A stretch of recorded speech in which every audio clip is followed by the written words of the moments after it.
Hey, good evening, everybody. How are y'all doing? I got a pretty important, serious post to talk to you about. No glasses right now, so that's at least one good sign about this.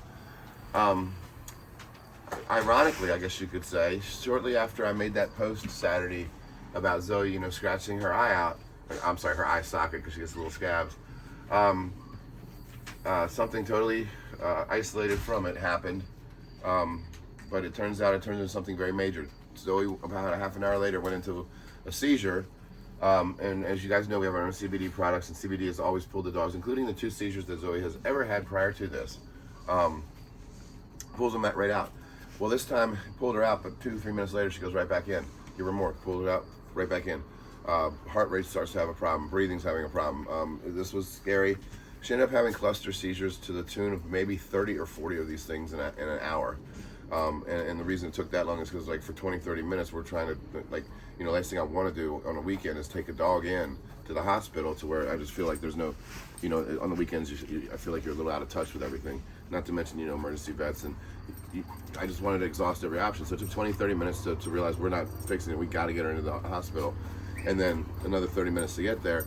And during that time period, like I said, probably 40 seizures. So she's at my local emergency vet that night, for the night. And I'm only gonna say this, the doctor there apparently didn't know who I am. We don't even know what's wrong with her yet. Within 5 minutes of the consult, she's sitting there telling me about humane euthanization, which just obviously pissed me off. So the relationship there didn't start off good. 3 hours later, they're calling me and telling me, well, she's stable. We're putting her on Keppra, which, if those of you don't know, that's an anti-seizure medicine. And we're gonna give her some, because they were worried about her breathing, and she had some respiratory, and her white blood cell counts were high out of nowhere, so they gave her antibiotics to take home, and she's fine. And I said, well, after everything she's been through, she's weak, and I don't trust that she should be home tonight. I've already paid you the money, for the high side, which is 24 hours. Can she stay, please? Well, she starts giving me a shit like, oh, we've got scheduled power outages and all that. So I was like, screw it, we'll bring her home. So we brought her home, and then yesterday morning, before she had her first dose of her seizure medicine, come here, Sheebs, you can make noise, honey, come on.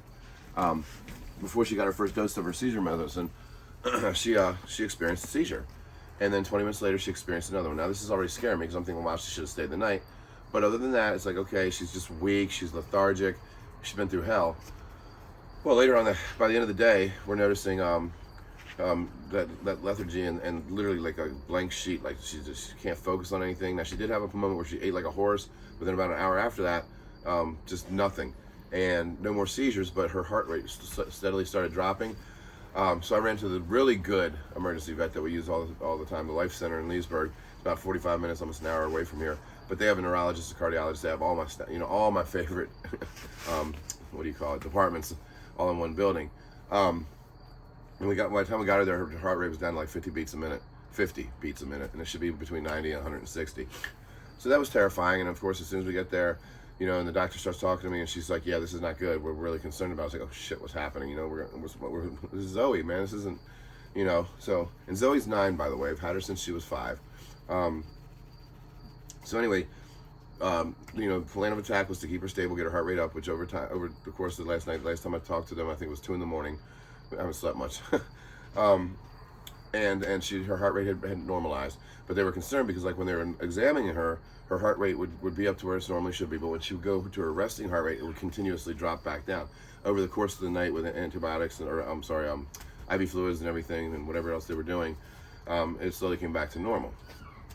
She did have a seizure this morning again, but this morning is when we started to go through, what we got to work on here, because Zoey has a heart condition, and we were wondering.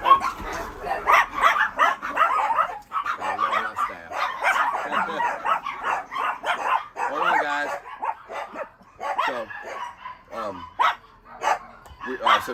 So he has a heart condition. She's got a 4 out of 5 heart murmur. She's got an enlarged heart. She's been on Primoben for a year and a half. So this could have been a cardiac incident where the heart was causing it. Dottie, honey, honey, who you barking at? You don't know. Kira. Are the wheels coming off? Honey? So, yeah, we didn't know if it was cardiac related or not. But she had to go to the cardiologist first because this is definitely brain related. Seizures come from the brain, unless it's the liver shunt. So, we had to check with the cardiologist because the next step obviously was going to be an MRI. and she has to go in under anesthesia for that. One good thing about that is, and I forget it starts with an A, but there's a medication they can give her. One thing they found out from the cardiologist is that her heartbeat is actually irregular. So they had her hooked up to the pacemaker, and basically instead of going beep, beep, beep, beep, it would go beep, beep, beep, beep, beep. Like it would skip a beat here and there. So that was a little concerning. But again, the drug that they were able to give her while she's under anesthesia basically fixes it now. Rocky, Bella, stop beating Rocky up. Oh, stop beating up the big kids. Honey, he's 4 times your size. Leave him be. Badass. So, sorry. Yeah, I gotta start making this faster. So anyway, they were able to fix that. We had the MRI done. Now here's where it gets really tricky and it really sucks ass. The MRI would show anything from MRI and possible spinal tap, because we were worried about inflammation and infection, which suggests either encephalitis or meningitis. We wanted to rule out brain tumors. Now I learned so much today. Number one is that it's very rare, believe it or not, supposedly for a Chihuahua to have a brain tumor. So that's a good thing. So that was like the lowest thing on the list. However, one thing that's really bad is that she told me this and it almost scared me, that almost all Chihuahuas, if it's not one of these things, almost all Chihuahuas from birth, because of their shapes, and we all know like hydrocephalus, we've heard of that. We have Jaws and Wally with it, and other cerebellar hyperplasia. All this comes from having a malformed cranium. So basically, in doing this, what they found out was that her cranium is so malformed, and it's been her whole life. Obviously, she has an open fontanelle. They found 3 or 4 pockets of water on the brain, and the back end of her brain that goes into the spinal column, the back side of the cranium, her brain is completely smashed. It's just, there's no room for it. Like this is like terrible to find this out. She's so delicate. She's got fluid on the spine, too much excessive fluid there. They can't do the spinal tap or drain it because of how delicate she is with the heart and everything. She did have a couple moments where she dipped down, her blood pressure dropped. They got really scared, but they got through it. We got through it. So yeah, unfortunately, her whole entire life, her body's, according to the doctor, just been slightly compensating here and there for things that are going wrong. And now as she's getting older in life, these effects are catching up. And I asked the doctor, it's only going to get worse from here. So, and again, these are it causes stuff like this seizure. I don't know what else it's going to cause. And it was terrifying for me. I've never heard of a seizure like this before, where she was literally screaming, and it scared the shit out of me. But right now, the moving forward, I pick her up tomorrow. We're staying the night again. I have to go pick her up tomorrow, and she's gonna be on prednisone for some inflammation. Hopefully, we can get the swelling down, and if she does have meningitis, that'll help take care of that. And she's gonna be on the Keppra for the anti-seizures. And basically, all we can do is treat the symptoms. But also, one last thing is that she trauma could also cause this because the brain is so mashed into this. Like, imagine a football helmet that doesn't fit. You know what I mean? Like, parts of your head are just stuck, parts of your head are there pockets, and that's where the water is. And all this comes from the brain not being able to form properly because the skull is wrong. So I just one of the things I want to look down the road and see, why is it like this? Is this from overbreeding, crossbreeding? It's just a thing in Chihuahuas because they're just weird? I don't know.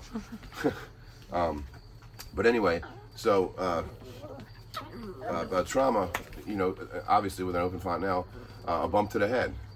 So, the 2 seizures she had before this, and also right at the time when she had her eye wrap on, when she did get pounced on, and I don't mean pounced, actually by this one, and you can see how he would pounce on her, right? Like playful, but he's larger.